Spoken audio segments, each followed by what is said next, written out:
up the acid? I'd rather not. It's a bad trip. It's a bad trip. That was a bad trip. The pain was so excruciating. Felt like somebody was sticking me with 1,000,000 pins. You know, just everywhere. Oh, it just... Oh.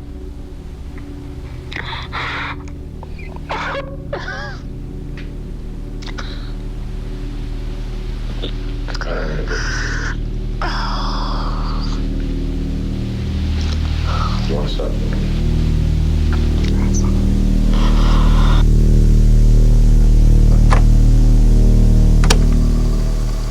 On April 10th, 1953, CIA Director Allen Dulles gave a chilling speech at Princeton Alumni Conference. In it, he warned of a new kind of warfare, not fought with bombs or bullets, but with ideas, manipulation, and control over the human mind. He called it brain warfare. The Soviets, he claimed, were conducting massive experiments to condition the minds of millions, not just through propaganda, but through techniques so subtle and disturbing that Americans had recoiled from even acknowledging them. The aim, Dulles said, is to condition the mind so that it will no longer react on free will or rational basis, but respond to impulses implanted from outside. This speech didn't just sound the alarm, it set the stage for CIA's own dark exploration into mind control, a program now known as Project MK-Ultra.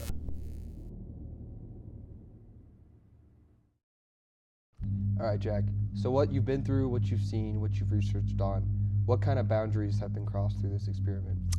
I think you draw the line with the unconsensual testing. The subjects were unwilling. They didn't even know that they were being tested on throughout the testing, which is honestly messed up. So what kind of testing or drugs did they use through this process? The main narcotic they used was LSD. It's known for causing hallucinations, you losing your identity, like you lose who you are and your true self. A good example was Frank Olson. He was a doctor in the Army. His drink was spiked with LSD, causing him to jump out a window, and everyone believes the CIA made it a cover-up from what it really was. But he took his own life. Good question for you. How was MK-Ultra revealed to the public, do you think?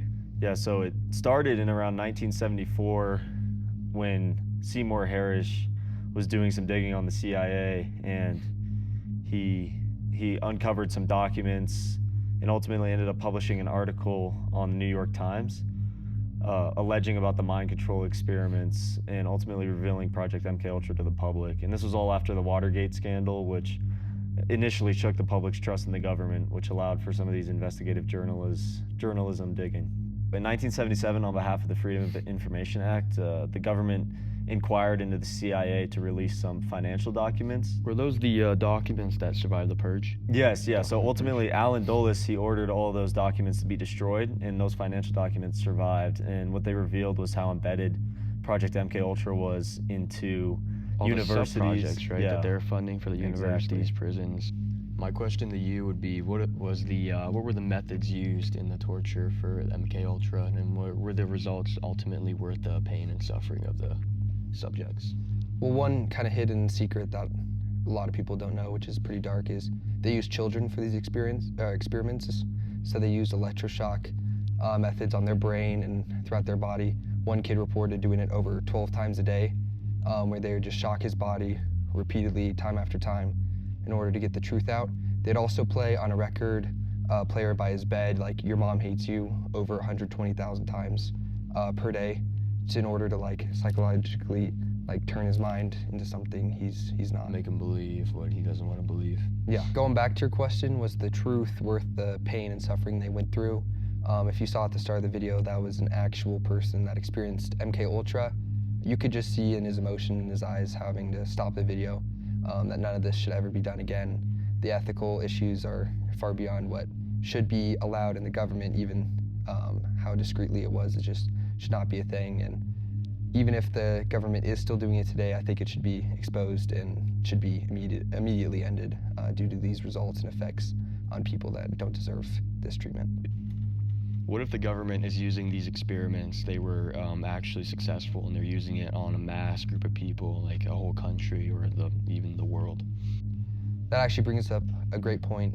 If you look at Americans today, almost every single person has a phone, and the fact that the government can manipulate what you see, what you read, the news, everything, that could be definitely a side kind of panel of what MKUltra is, and something that we could be experiencing today as a result of MKUltra. It's great to have you on, Yeah, you Everett. too. We were just talking about, me and Blake, how we could see MKUltra used in modern civilization today, how they use it without us even knowing. So I just want to ask you a question going off that. How would you think MKUltra is involved in pop culture and modern culture today? Do we see it, or is it hidden? Pop culture and conspiracy theories, yeah, MKUltra has significantly affected those.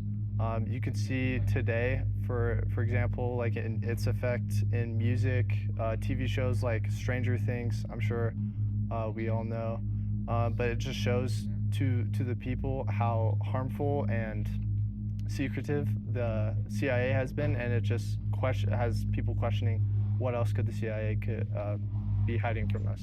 It's also seen in the movies Jack Ryan and the movie MKUltra, and it's influenced the mentality of distrust within the government. Why haven't they used this operation today with our new technology? So there's actually a few reasons, right? First of all, this was completely unethical and against the US Constitution. Tampering with humans outside of their consent is against the Constitution, and this is overall unethical. Also, along with this operation was originally created as a defense technique against the Soviet Union during the Cold War, and right now we have no major conflicts like that.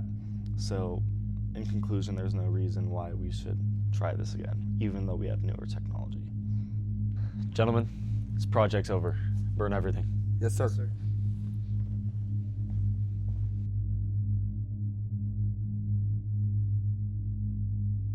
It was so hard to come running out of a hell that nobody believed existed. My name is Kathy O'Brien, and I'm a survivor of MKUltra mind control. The MKUltra program was to ultimately control the minds of the population for implementing what Adolf Hitler first termed the New World Order. When girls reached age 30, they were murdered or they were sacrificed. I was going to be killed as well. I was to go out in a blaze of glory and be burned alive.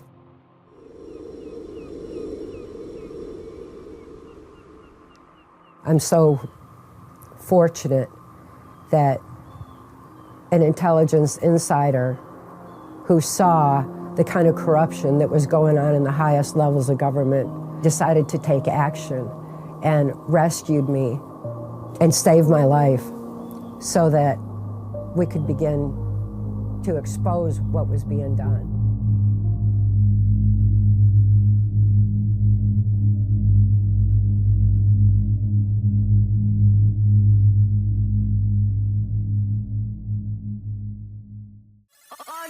Production.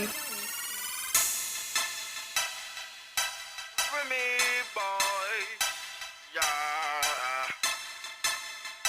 1738. I'm like, hey, what's up, hello? Since you're pretty, soon as you came in the door. I just wanna chill, got a sack for us to roll. Married to the money, introduced her to my stove.